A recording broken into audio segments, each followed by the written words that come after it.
মানুষকে ডিজাইন করা হয়েছে ছেলে আর মেয়ে অত্যন্ত সুন্দরভাবে পাশাপাশি থাকার জন্য, তাই না? তাহলে কেন একটা মেয়েকে একটা ছেলে মারে? কারণ কি? ছেলেটা শয়তান না?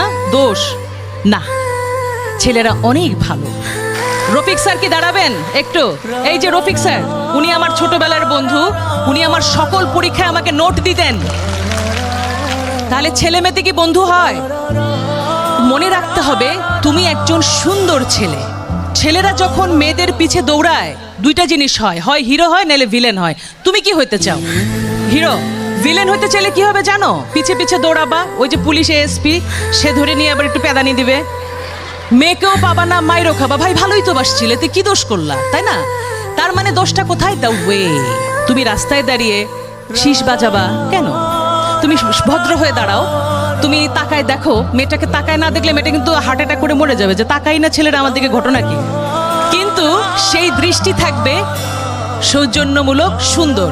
সুতরাং ছেলে এবং মেয়ে মিলে সুন্দর পৃথিবী গড়তে হলে তোমাদের জানতে হবে ছেলে অনেক ভালো, মেয়েরা অনেক ভালো।